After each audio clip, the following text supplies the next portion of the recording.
Hello Internet, I am Max Wattle, and today we'll be continuing the series where we see what other fictional characters would be like in the world of Pokémon. Today we will be doing the purple guy himself, William Afton. Now, what would his team be? Well, let's find out. First up we have what is probably the most obvious choice, with Hypno. Hypno of course kidnapped a child that one time. It's what the Pokémon is most famous for. The child kidnapping incident even led to its own creepypasta spawning. And what's a better fit for a horror antagonist than a Pokémon that spawned its own bit of horror itself? And also child kidnapping and then murder is kind of Afton's whole vibe. It's what kicks off all of Fnaf. So if we give him a Hypno, now he has a friend to do his favourite hobby with, that being, child kidnapping and murder. Hypno, of course, shares the yellow colour scheme with Spring Bonnie, the suit William is famous for wearing when he does all his, murder. So that just makes a nice little match between trainer and Pokémon. Always important. And that colour match is going to be extra important when William eventually gets stuck in the Spring Bonnie suit. So, it's a match made in heaven. Also, Hypno can learn both Hypnosis and Dream Eater. And those are both moves based around a Pokemon's dreams and sleep and all that jazz. And dreams, everything about it, specifically nightmares, are really important to Fnaf. With the fourth game in the franchise possibly kind of taking place in a dream, although all the illusion-disc malarkey kind of made that less likely. Look, you never know. It could get retconned again. Oh, and Hypno is just kind of creepy in general, which makes it go perfect for a serial killer, so, kind of fits. Next, I thought Porygon Z would be a great pick for William, because Porygon Z is what happens when Porygon 2 gets upgraded with a bit of dodgy software. The item is literally called the Dubious Disc, the one used to evolve it, so it's not the best upgrade. And this causes Porygon Z to glitch out a lot. And this reminded me a lot of one of William Afton's more famous incarnations, Glitchtrap from the Fnaf VR Help Wanted game. Porygon and Glitchtrap are perfect fits because they are both glitches in software, neither of them are meant to be there, and it's perfect. And I know Glitchtrap technically isn't Afton, it's the Mimicker 1 program and all that stuff, but it's a Springtrap, so it's an Afton in my mind. If it's mimicking Afton, then it's Afton. Also, Shiny Porygon Z is purple, which is, William's whole vibe. So yeah, I thought a Pokemon infected with glitches and malware would be perfect for the guy who at one point became a bunch of glitches and malware. For our third Pokemon, we have Kangaskhan. This wasn't one I expected to have in this team, but the more I think about it, the more it feels right. William Afton is at heart a family man. The whole series exists because of his mess of a family. And even though his remnant experiments seem to happen because he's trying to put the crying child back together, so to speak. So even though he's a cruel, malicious, horrible, psychopathic murderer, every insult you could possibly give someone like him, at the end of the day, he cares about his family, and he just wants to bring them back. Every time Afton appears, you see some bit of his messed up family. Hell, he even dies in a fire with all his family at the end of FNAF 6. Well, he dies when he comes back in mimic form. It's all the same, really. At its heart, FNAF is the story of the Afton family, of how they started off an innocent family who just owned half of a pizzeria animatronic restaurant thing. Or I guess it was a diner at the start. Yeah, it wasn't a pizzeria, it was a diner. And then through a series of accidents, they started to fall apart. And then more accidents happened, but they weren't accidents. It was William taking out his grief and trying to fix things, but by fixing things, he made it worse. He ends up getting his only surviving child have their intestines scooped out by one of his deceased children possessing a robot he made that ends up killing that deceased child. And the deceased child only dies because of an animatronic he made when trying to do experiments with Remnant and all that, so he could help put his other dead child back together. And then something happened to his wife. Some people think she died in a car crash, some people just think she left. We don't know, but something nice had happened because they weren't married anymore.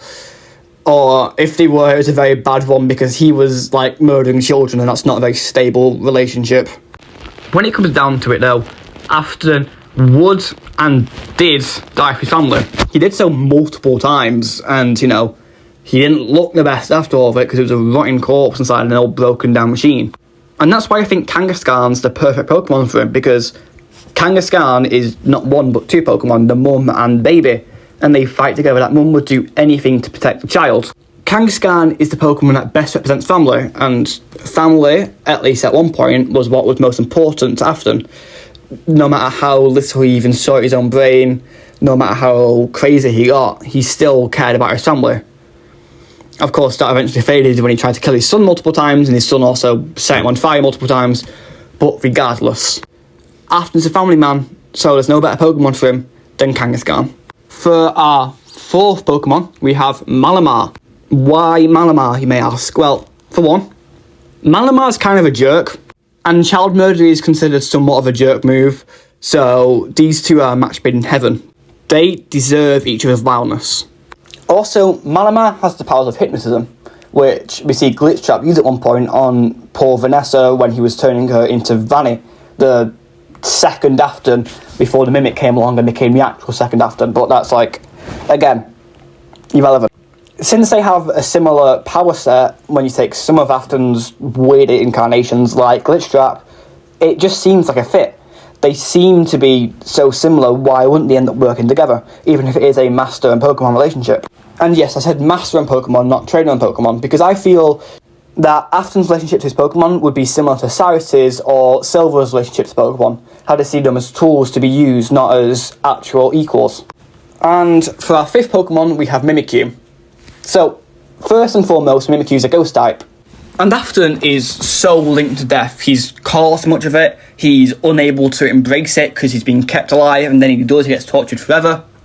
Basically, Afton is always with death. No matter what part of his life, you can always see some tragedy where someone's died, whether it's his fault or if it's a pure accident. I'm actually surprised I couldn't find more ghost types that work with Afton, but Mimikyu's a really good fit for other reasons as well. Mimikyu is one of the very few Pokemon to have a kill count. In the Pokédex, it said that it killed both a passing traveller and the scientist because they both ended up dying because they looked at what actually exists under Mimikyu's cloth. And what's better for a murderer than another murderer? Mimikyu is also constantly wearing a disguise as something nice and friendly. It always wears the Pikachu disguise, which is what Afton did with the Spring Bodysuit. Also, Mimikyu reminds me a bit of Plushtrap from the Fnaf 4 games. It looks like a cute and cuddly thing, or at least tries to. It's actually really dangerous and deadly, but with the way it tries to look like something cute and cuddly, but it doesn't quite make it, it just looks creepy and scary. I say this as someone who loves Mimikyu, by the way. I think Mimikyu's adorable, but it's generally considered to be a creepy Pokemon, that's why it's a ghost type. And that match with Plushtrap is perfect, because they're very similar characters when it comes down to it. Also, Mimikyu's trial in a Sun and Moon games is a bit like a mini horror game. It's not very scary, but it's got those spooky, creepy elements that would fit right in home with Fnaf. And finally, William's ace would be a Houndoom, specifically one that could Mega Evolve. And yes, I know, to Mega Evolve, you need to have a close bond with Pokemon. Well, not mechanically, you don't actually need a high friendship score, but in the lore, it's the power of a trainer's bond with their Pokemon. But in the Volcanion movie, we see that Evil Team use these weird Mega Evolution items that can forcefully Mega Evolve Pokemon without the friendship needed, so he stole one of those or something. I just needed to have a Mega Houndoom. The first obvious connection between the two is fire. William has been burnt alive twice, which is more than most people.